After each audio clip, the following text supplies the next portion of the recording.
I'm Norah, and I've been running for a year and a half. I'm Joslyn, and I've been running for 3 months. And this is Running Our Mouths, where we talk about everything. Everything. About our running journeys. Today, we're going to learn a little bit more about Norah. I have some questions for her about her running journey, what got her started, and how it's going now, and what keeps her motivated as she keeps clocking those miles. But before we dive into that, Joslyn, I have a question for you. Let's hear it. How's your running going this week? It's going really good this week. Today was my first run this week. I did a surging workout, some surges. What's that? Surging is like interval training, but it's sprinting and jogging rather than jogging and walking. Oh, okay. And yeah, I've done that. It feels really good. For me, that's the first time I've done that. It feels great because when you go back to your jogging pace, you're like, oh, that was actually awesome. I can definitely keep up this jog. It's such a relaxing pace after doing that sprinting. But yeah, it was great. Good run today. What about you? How's it going for you this week? I haven't done any runs yet this week, but I do have a 4-mile run planned for tomorrow. And by the end of the week, I'm going to get, I think, 22 miles in. This is my first week of half marathon training. I have a 9-week training plan. 22 miles. Tomorrow's Wednesday. I have a 10-mile long run on Sunday, so... Okay, that'll cap you off for sure. Yeah. We'll get it done. Okay. We'll get it done. That sounds great. All right, shall we get into it? Let's get into it. Let's go. My first question for you, Norah, is when did you start running? Okay, so I actually started running for the first time when I was in high school. I ran cross country in my freshman year. Running is too strong a word, probably, for what I was doing on that team. I did a lot of walking. Okay, We love walking. We do, and let me back up. Runners walk, like people who run and walk and use that strategy or do that in their training. That is valid. You are absolutely a runner if you're running and walking. Mm-hmm.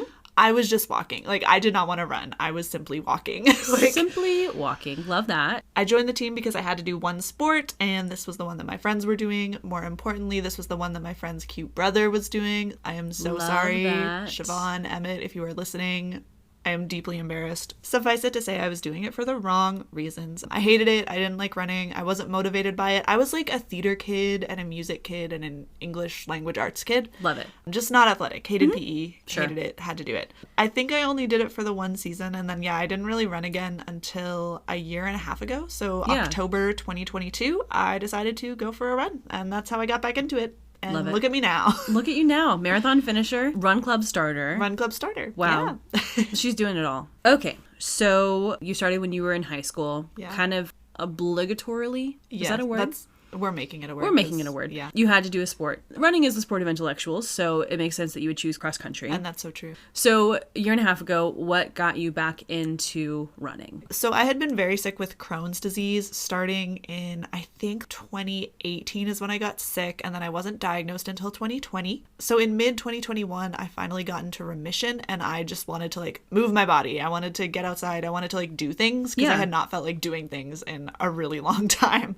What kept you from getting your diagnosis? Were you not sure what was going on? Were doctors not willing to give you a diagnosis? So no, thankfully nothing like that. When I went to the doctor, it was pretty quick from there that they were like, oh, you need to see a gastroenterologist. You need to get a colonoscopy. It went fast once I saw a doctor. I just waited so long to see a doctor because I was embarrassed. For sure. Not fun. And I was just, I don't know. I think there's so much on the internet right now that's like, oh, this gluten-free diet, this keto diet, this diet, that diet. God, so many the stuff in your food is making you sick. So I just kind of told myself, if I wanted to control this, I could just change my diet. I could just go gluten-free. I could cut out processed whatever. And I tried those things and none of them worked. I was just actually sick and I needed actual medicine. That's crazy how we can be actually sick sometimes. That's wild. Right. So no, and I mean, I do like to talk about it because I think a lot of people, women especially, won't seek treatment, won't go to the doctor. Well, we just assume that anything that is bothering our bodies or hurting our bodies is just part of being a woman. And the medical establishment too, so many women, so many people go to the doctor and then are told, oh, it's in your head, lose weight, all kinds of things that are just not. Just ignored. Yeah. So I was very lucky in that when I went to the doctor, I was not ignored. I was heard. I was diagnosed right away. So wonderful. Very, very thankful for that. Anyway, how does this have to do with my running journey? Yes. So when I started feeling better, when I got the medication that actually worked and I got into remission, I wanted to be active. I had just not felt like myself or doing anything for a long time. So I started with rock climbing. Yeah. Rock climbing is super fun and I love it. It's very social to me.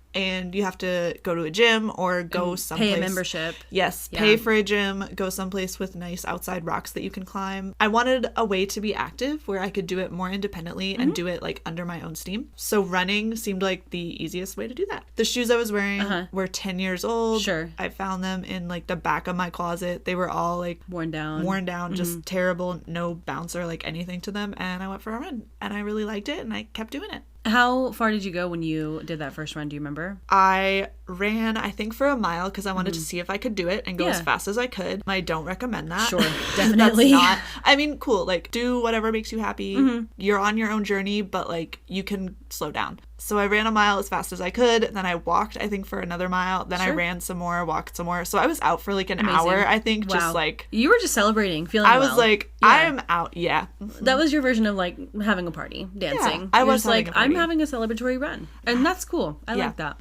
Yeah, it was good. And then I kept doing it. That's cool. And why do you keep running? What keeps you motivated and active right now? So I think the biggest thing that made me stick with it was just the improvement happened so quickly. Like I started out, I said, this is a thing that I'm going to do. I want to like try it. And I ran once or twice a week for a few months. Yeah. And even just that, like seeing how I could run longer without stopping and it got easier to go faster. Just seeing that improvement was such a good dose of brain chemicals and I just wanted more of that. You just get addicted to it a little bit. Yeah, so that's a big reason. Another thing is just proving to myself that I can do things that I don't necessarily expect myself to be able to do. That seemed impossible before. Yeah, maybe. exactly. Yeah. Like, I was a theater kid, I was a nerdy kid, and I was never athletic, and I always told myself, and it's hard for me to remember, like, was I telling myself this? Were other people telling me this? Like, how much was self-fulfilling and how much was, like, hearing it from Societal other people? Expectations. Of, like, I'm not athletic. Like, I'm not good at sports. Sure. I can't do those things. So just wherever that idea came from, like, proving that it's wrong and that I can do these things has been really motivational. Another big thing for me is just honoring my body and making the most out of my health while I have it. Yeah. One of the things with Crohn's disease is even though I'm in remission right now and the treatment that I get works for me, it probably won't work forever. So I'm going to get sick again. I'll probably need to find another treatment. I might need to get surgery. I don't know how long I'm going to like be able to run a lot. So I really want to do it while I can. What treatment are you doing right now? I get infusions of a drug called Entyvio, which is a biologic. So yeah, it's like an IV. I go every 8 weeks. The actual infusion takes 30 minutes, but like getting it all set up and then doing like the saline wash after is like an hour probably. Sure. Do you have to drive far to do it, or is it here in town? It's close. It's in town. Okay. That's not bad. It's not that bad. Yeah, I love how health focused you are. Is there anything that you like, maybe something a little more fun that keeps you motivated while you're running? Incredible. Something less serious? Oh, yeah. If we want to go less serious, listening to audiobooks, listening to a good podcast. What are you listening to right now, audiobook wise? I'm in my Desert Power era. I am listening to Dune. It's so good. It's so good. It's so good. I love the movies so much. Yes. I just saw the first one for the first time and then the second one in the theaters, and now I'm in it. Like, I am all in on these worms. Like, let's go. Let's go. Desert Power. I started listening to the audiobook a few years ago and loved it. I love the audiobook that I found that might be the same one that you have. Probably. That's like a theatrical production of it, and the main narrator, his voice is kind of really fun to listen to. Yes. The part about it that I really love is that sometimes there's like a cast of like a cast of actors playing the different characters, but sometimes it's just the guy doing like the Bene Gesserit voice. Doing the voices. And I'm like, I don't understand. How were these decisions made? Yeah, there were some decisions made that sometimes don't make sense, but that's fine. It's fine. It's fine. Love an audiobook. We love Dune. There was a meme I saw the other day about cars and Dune, and it said Nissan Al Gaib.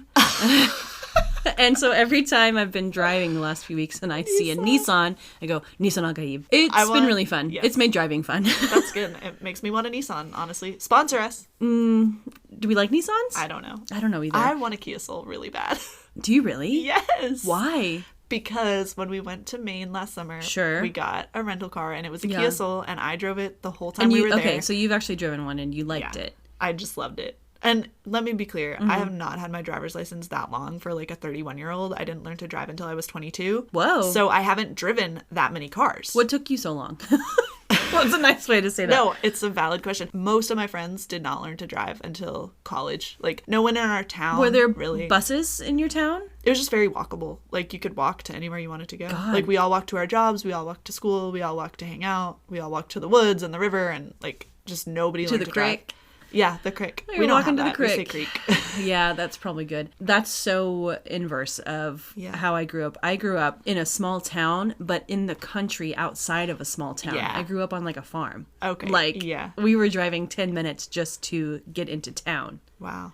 Like a 15-minute trip to the grocery store. Totally different. Yeah. Wow. Wild. Yeah. Okay. Well, yeah, I had to drive when I was 16. My parents were like, we're not driving you to school anymore. But my sister got her license. She's 2 years older than me and started driving right away. And so she was driving us to school. I think my parents hated us fighting about who was going to be in the front seat. So they said, y'all are driving. We're like, we're done. We're done. Yeah. Yeah. So we're listening to audiobooks. We're loving Dune. We're loving The Worms. We are all in. We are maybe not sure what happens in Dune Messiah. I've seen the tweets. Okay. That's all I have to go on.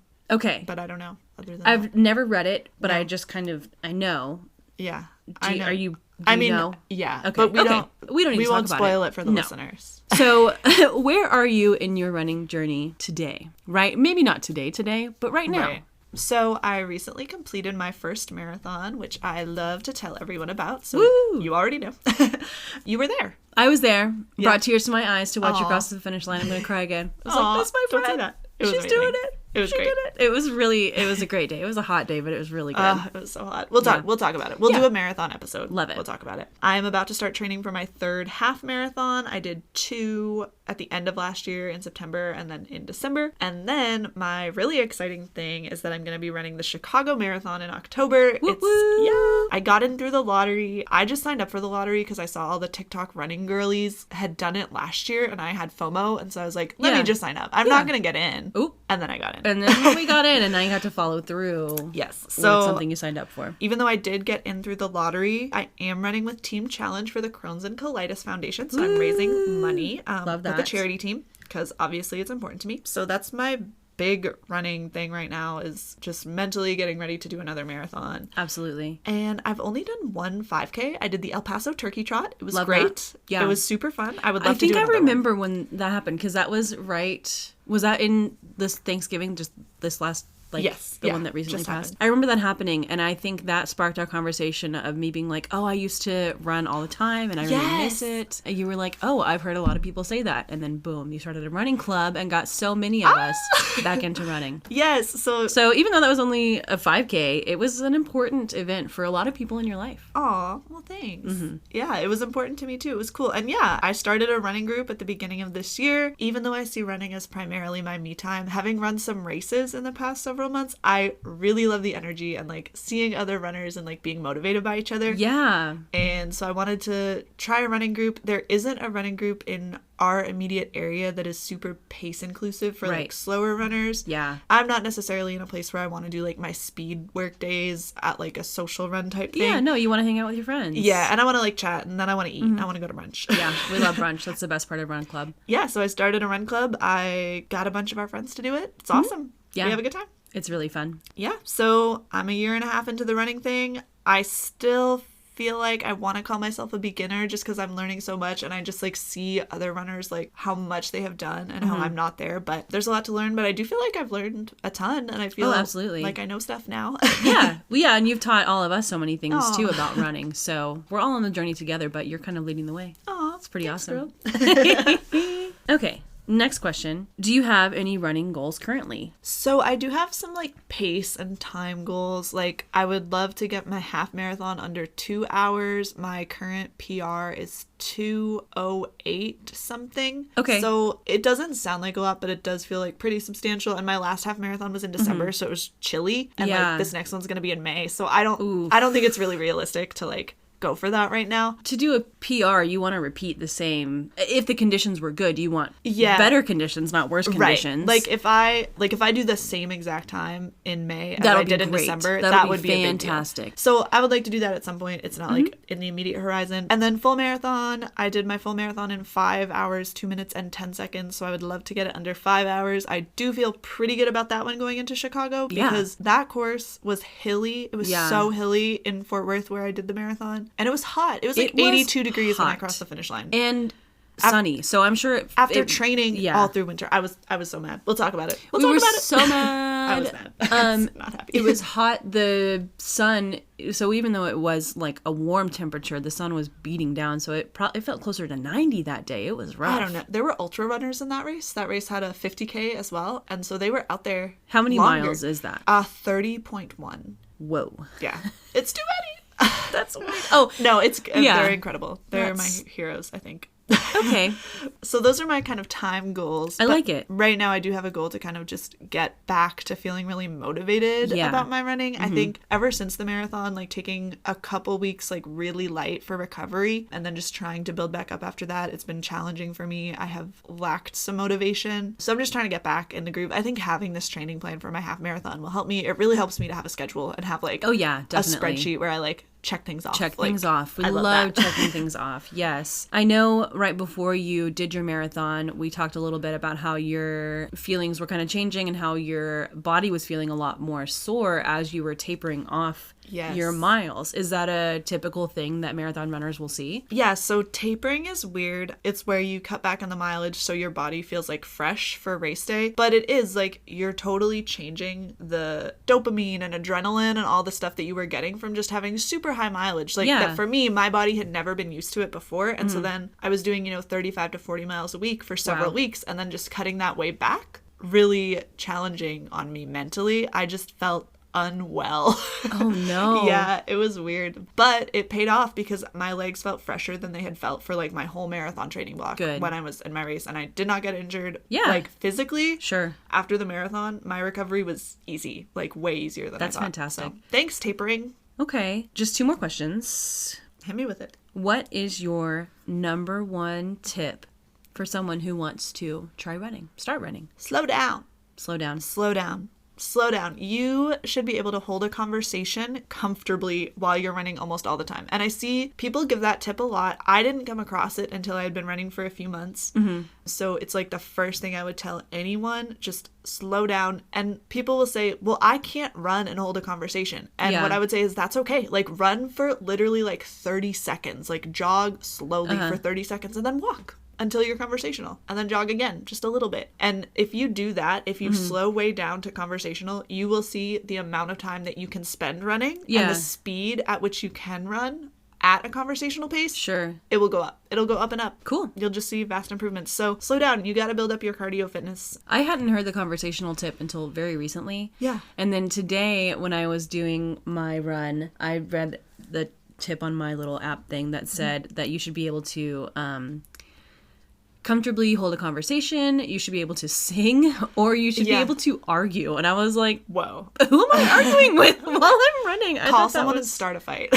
No, I hate fighting. No, I know. I hate arguing. I will not do that. I do like to call my parents, like when I'm on my run sometime, if I know, like sometimes I don't want to keep it conversational because I'm like, okay, I have a 4-mile run. And you just want to go I want to get it done. Yeah. But if I need to take a little more time. Sure. That's actually really cute. I like that. Yeah. I breathe pretty heavy. I need to work on the conversational aspect of it. It's so hard. I'm not, and I say that's great advice I give. Do I do that all the time? No. And this, if you're training for a race or you have like a day or 2 days a week that you're incorporating speed work, that's great. That does not need to be conversational, obviously, but most of your runs, most of the time should be. I like it. Yeah.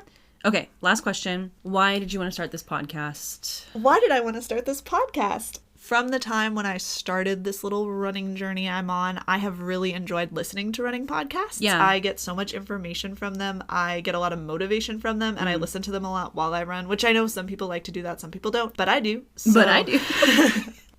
I really like a lot of things I hear from running podcasts, and I think I have interesting things to share. Confession, I am a Run Talk girly. I do have a running TikTok. It is not a big account, but I do really enjoy sharing. It's a medium account.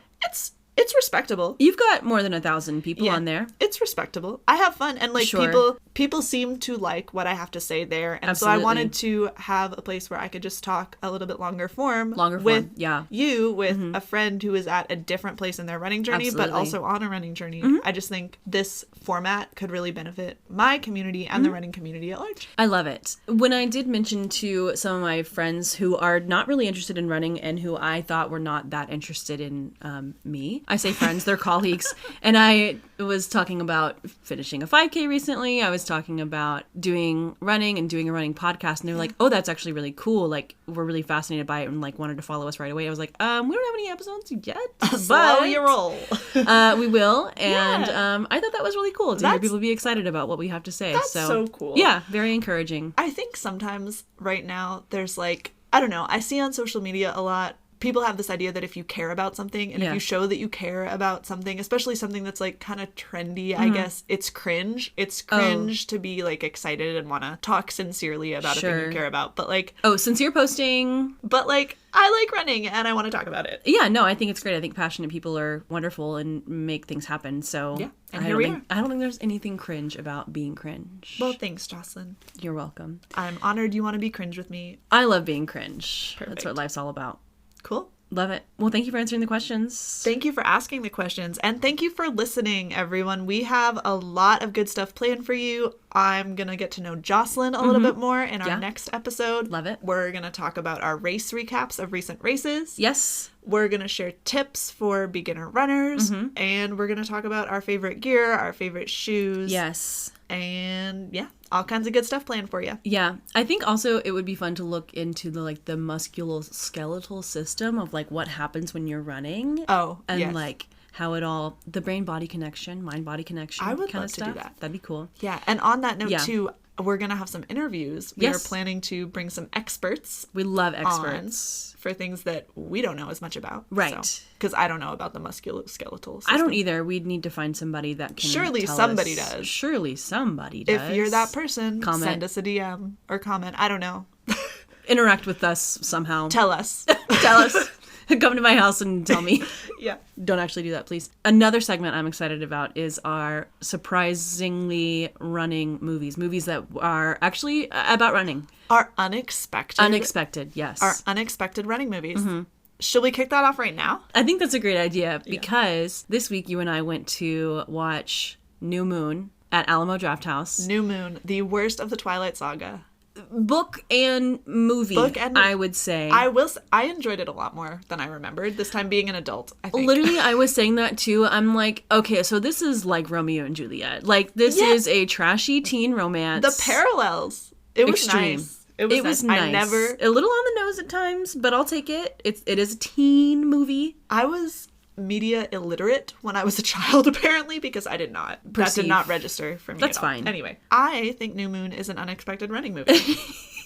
I would agree with that. There was a lot of running. There was a lot of running. Bella has to run to get Edward out of the sun. There's a lot of running when you're turning into a werewolf. There's a lot of running that the vampires have to do, and famously, it looks hilarious. There's a lot of running when you're Jacob and the scene is ending. The scene is ending. Want to leave. So you simply have to run. He ran out of every scene. The director said, cut, and Jacob said, I'm running. And they did not cut. They kept it rolling. They zoomed in on him, actually. For this moment here. For this moment. Here today. New Moon, running movie. Stamp. And what can we learn about running from New Moon, Joslyn? When you gotta go, run away. And we learned the importance of physical fitness, of being able to run, that everybody, if you're able to, it might be good to be able to run for just a little bit of time to save your boyfriend. It don't have to be a lot. It don't have to be a lot. It can be a little. You just need to run through a fountain at the Vatican, through a crowd of red-hooded people. Right. To push your boyfriend out of the way so he doesn't explode and turn into dust. And I think we can learn that would have been a lot less stressful if Bella had been a runner, because she would have gone faster, maybe. She would have gone faster. Her form would have certainly been better. I think that's she would have gone around the fountain instead of through it. I think that's the real thing, because slow runners are valid. Like, we see you, we love you. I am a very slow runner. We are you. We are you, actually, yeah. So slow is fine, but her technique was not. Her arms were so high up. It was not efficient. Did you notice that? It was not efficient. So inefficient.